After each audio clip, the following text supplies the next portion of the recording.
ان کو بلایا اور بلانے کے بعد جب ان کو خط لکھا تھا تو اس میں کیا لکھا, اور وہ جو خط لکھا تھا نا ان کو, وہ جناب حبیب بن مظاہر کی جب آپ ابھی قبر میں جاؤ نا تو ان کی قبر کے اوپر جو چادر بنی ہے نا بڑی خوبصورت, اس کے اوپر خط لکھا ہوا ہے, اس میں لکھا ہوا ہے, یہ خط اس میں لکھا ہوا ہے اور یہ جملہ اس میں لکھا ہوا ہے.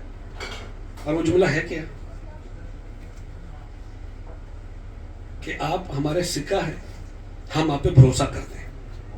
ھذا رجل ثقتی من اہل بیت, ہماری اہل بیت کے ان کے اوپر بھروسہ ہے. اور پھر دوسرا کیا لکھا, دوسرا لکھا کہ یہ فقیہ ہیں میرے نانا کے دین کے.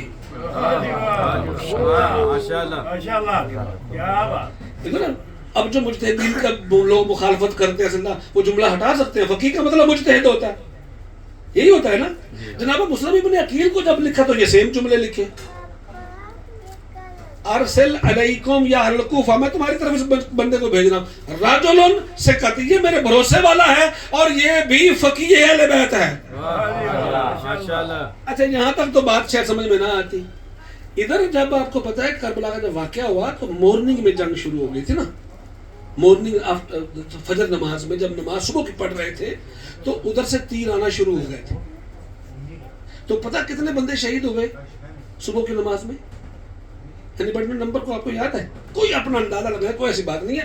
میں جہاں بھی جشن پڑھتا ہوں, میں لسٹ پڑھتا ہوں, میں کہتا ہوں اس کو کوسچن آنسر بناؤ, آپ بالکل ڈرا نہیں کرو, کوئی بات نہیں, غلط ہو جائے گا نا, جو میرے سامنے صحیح جواب ہے میں آپ کو بتاؤں گا.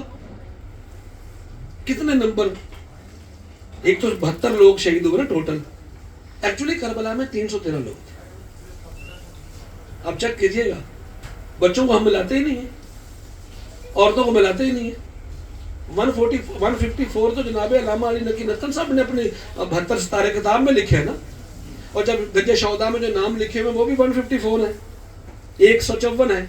تو عورتیں کدھر گئی, بچے کدھر گئے؟ اسلام کی پہلی جنگ بدر تھی, اس میں 313. امام زمانہ جب آئیں گے تو 313 گورنر جنرل. تو یہ کیسے 72 ہو سکتے ہیں؟ یہ 72 اہل بیت والے تھے, جو بلڈ آف امام حسین علیہ السلام, بلڈ آف لاسٹ پراپٹ تھا, وہ لوگ تھے. اچھا خیر, وہ آپ دیکھیے جا کے جناب حضرت جناب حبیب بن مظاہر کی جو بات ہو رہی تھی, کیسے جب صبح کی نماز ہو رہی ہے تو جناب سعید, عبداللہ ابن سعید ایک بندے کا نام ہے, وہ کہتا ہے مولا میں چاہتا ہوں کہ میں آپ کے سامنے کھڑا ہو جاؤں اور جدھر سے بھی تیر آئے تو میں تیروں کو اپنے اوپر لیتا رہوں, آپ نماز پڑھے سکون سے. اب حسین علیہ السلام جماعت کروا رہے ہیں. سب سے پہلی بات ہے کہ امام کے آگے غیر امام کا کھڑا ہونا حرام ہے.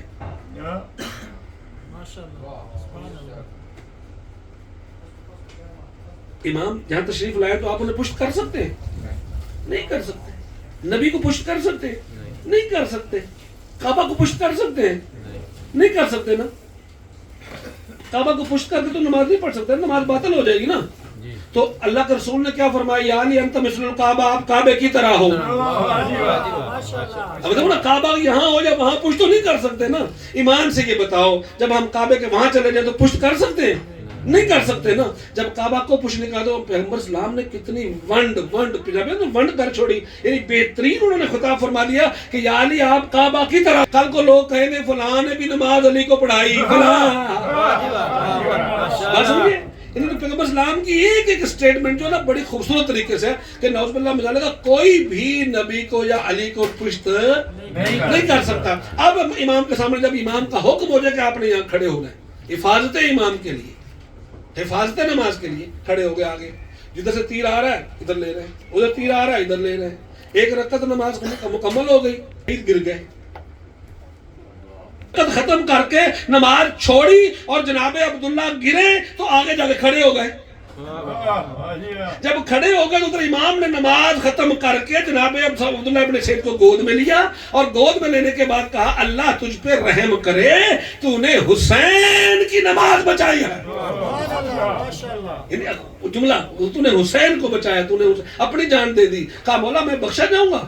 اور انہوں نے فرمایا جب میں تیری سفارش کرنے والا ہوں, میری ماں تجھ پہ راضی ہے, میرا نانا تجھ پہ راضی ہے, میرا باپ تجھ پہ راضی ہے. اور فوراً بلایا اے فقیہ اہل بیت, کہ تو نے فوراً نماز جو ہے آدھی چھوڑ کے آگے جا کے حفاظت حسین کی. تو کہا مولا آپ مجھے فقیہ کہتے ہیں نا، تو فقیہ کا مطلب ہوتا ہے جب ضرورت پڑے تو وہ اجتہاد کرے.